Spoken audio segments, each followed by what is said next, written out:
আজ আমরা এমন এক মহাযুদ্ধের দ্বারপ্রান্তে দাঁড়িয়ে আছি যা হয়তো খুব শীঘ্রই মানব ইতিহাসের সবচাইতে ভয়ানক অধ্যায় হয়ে উঠতে চলেছে। মানবজাতি আজ সেই পৃথিবীর শেষ কিনারায় দাঁড়িয়ে আছে যা শুধুমাত্র ধ্বংসের অপেক্ষায়। একদিকে ইরান, যা মধ্যপ্রাচ্যের একমাত্র সত্যিকারের সামরিক দানব, এবং অন্যদিকে ইসরায়েল। কিন্তু কার হাতে আসল ক্ষমতা? আধুনিক টেকনোলজির চূড়ায় থাকা অত্যাধুনিক মার্কিন ড্রোন, স্পাই স্যাটেলাইট ও সাইবার গোয়েন্দা ব্যবস্থা নিয়ন্ত্রণ এখন ইসরায়েলের কাছে।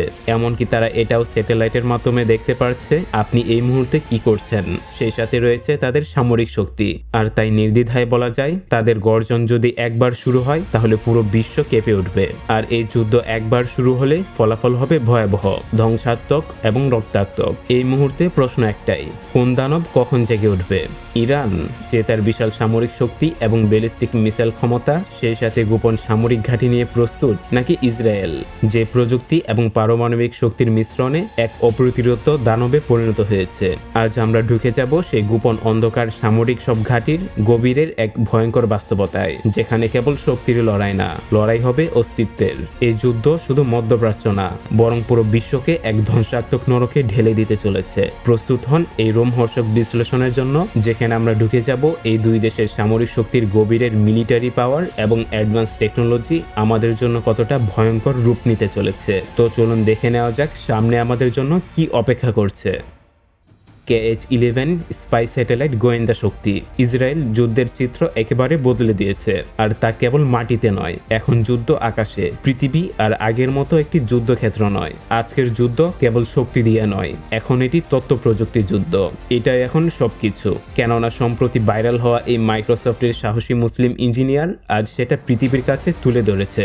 মার্কিন কোম্পানি মাইক্রোসফট আমাদের চোখের আড়ালেই ফিলিস্তিনের বিরুদ্ধে ইসরায়েলকে real time satellite monitoring system দিয়ে সাহায্য করছে। 50,000 people have died, and Microsoft powers this genocide in our region. You are I hear your protest, thank you. Shame on you. You are a war profiteer. I hear Stop you, thank using AI for genocide, Mustafa. You have blood on your hands. All of Microsoft, where Microsoft is killing children.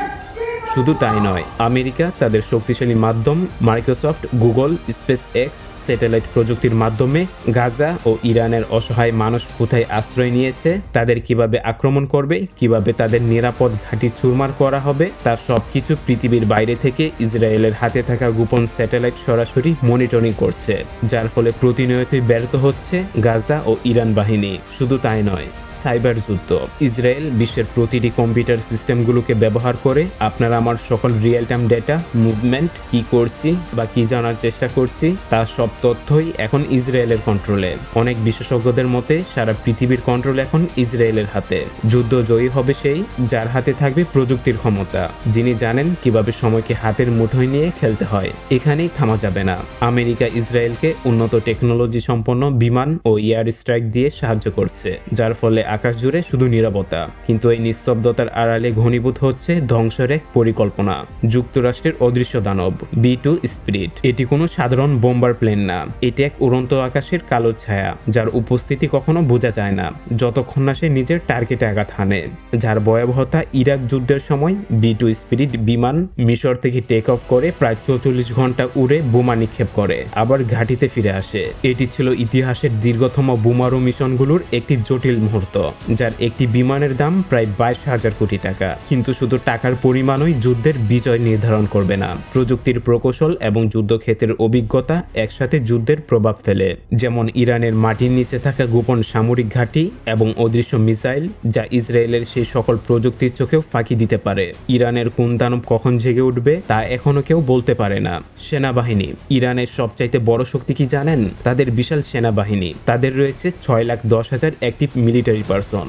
এর মধ্যে রয়েছে 3,50,000 নিয়মিত বাহিনী আর 1,90,000 সদস্য IRGC-তে নিয়োজিত রয়েছে, যারা সবসময় প্রস্তুত যে কোনো বিপর্যয়ের জন্য। কিন্তু এখানেই শেষ না। ইরানে 3,50,000 জন রিজার্ভ সেনা রয়েছে, যারা যে কোনো মুহূর্তে যুদ্ধক্ষেত্রে নামতে প্রস্তুত। ইরানের সেনাবাহিনী সিরিয়া এবং ইয়েমেনের মতো যুদ্ধে ইতিমধ্যেই অভিজ্ঞ হয়ে উঠেছে। কিন্তু ইসরায়েলের সেনাবাহিনীর সংখ্যা ছোট হলেও তাদের প্রযুক্তিগত দক্ষতা অপ্রতিরোধ্য। তাদের সক্রিয় সেনাবাহিনী 1,59,000 ৬৯,৫০০ সদস্য নিয়ে গঠিত, কিন্তু রিজার্ভ বাহিনী রয়েছে মাত্র ৪,৬৫,০০০, যা যে কোনো যুদ্ধের সময় দ্রুত মাঠে নামার জন্য প্রস্তুত। তাই বলা যায় এখানে ইরানের সেনারা সংখ্যার দিক থেকে অনেকটা এগিয়ে আছে। শুধু তাই না, ইরানের পাশে দাঁড়িয়ে আছে পৃথিবীর শক্তিশালী দেশ রাশিয়া, যার গর্জনে আমেরিকাও ভয়ে কেঁপে ওঠে। রাশিয়া তাদের অত্যাধুনিক স্যাটেলাইট ও গোয়েন্দা প্রযুক্তি দিয়ে ইরানকে গোয়েন্দা সক্ষমতার কৃত্রিম উপগ্রহ পাঠাতে পারে, যার ফলে ইরান টেকনোলজির দিক দিয়েও অনেকটা এগিয়ে যাবে। এখানেই শেষ না, স্থলবাহিনী। ইরানের স্থলবাহিনী হলো এক প্রাচীন দৈত্যের মতো ভয়ঙ্কর এবং সংখ্যায় বিপুল। তাদের হাতে আছে 1000 যুদ্ধ ট্যাঙ্ক T-72 এবং কারা ট্যাঙ্কগুলো গর্জনকারী আগ্নেয়গিরির মতো যুদ্ধক্ষেত্রে ধ্বংস ছড়াতে পারে। আর আছে 7000 আর্টিলারি সিস্টেম, যা দূর থেকেই ধ্বংসাত্মক আঘাত হানতে সক্ষম। কিন্তু ইসরায়েল কি এই দৈত্যের সামনে দাঁড়াতে পারবে? হ্যাঁ, পারবে, কারণ ইসরায়েলের হাতে আছে মেরকাবা 4 ট্যাঙ্ক, যা বিশ্বের অন্যতম সেরা যুদ্ধযান। যদিও তারা মাত্র 400 ট্যাঙ্ক নিয়েই মাঠে নামতে পারে, কিন্তু এই ট্যাঙ্কগুলো কোনো সাধারণ ট্যাঙ্ক না, এগুলো এক একটা যেন চলমান দুর্গ।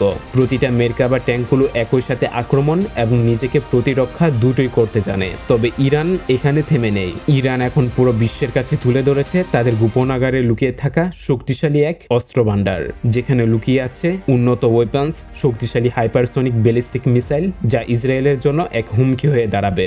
ইরান ভবিষ্যতের করমসার মিসাইলকে স্পেস মিশন এবং হাইপারসনিক অস্ত্র হিসেবে রূপান্তর করতে চলেছে। এটি শুধুমাত্র একটি অস্ত্র নয়, বরং ইরানের বৈজ্ঞানিক ও সামরিক স্বয়ংসম্পূর্ণতার প্রতীক। অন্যদিকে বিশেষজ্ঞরা অনুমান করছে পারমাণবিক অস্ত্র নিয়ে ইসরায়েল নিজেরা কখনো পরীক্ষা না করলেও পুরো বিশ্ববাসী মনে করেন তাদের কাছে রয়েছে পারমাণবিক শক্তি। যাই হোক, যদিও ধরেন এই পারমাণবিক শক্তির দিক থেকে ইসরায়েল আজ অপ্রতিরোধ্য শক্তি, তবে ইরানও মাটির গভীরের বাংকারে লুকিয়ে থাকা এক রহস্যময় দানব। তাদের প্রকৃত ক্ষমতা হয়তো আমরা এখনো জানি না। ইরানের ভেতরে এমন কিছু লুকিয়ে থাকতে পারে যা ইসরায়েলের চাইতেও হয়তো কয়েকশো গুণ বেশি ভয়ঙ্কর। হতে পারে সেটা পারমাণবিক অস্ত্র। তাহলে এই ভয়াবহ সংঘাতে আসলে কে জিতবে? ইরানের বিশাল সেনাবাহিনীর অজানা শক্তি, ব্যালিস্টিক মিসাইল এবং অনিশ্চিত পারমাণবিক অস্ত্র, নাকি ইসরায়েলের আধুনিক প্রযুক্তি, পারমাণবিক শক্তি এবং সামরিক দক্ষতা? আপনাদের এই প্রশ্নের উত্তর নিয়ে আমরা হাজির হব সামনের কোন এক আপডেট সিরিজে। আজকের মতো ভালো থাকবেন। ওকে, ফিনিশ।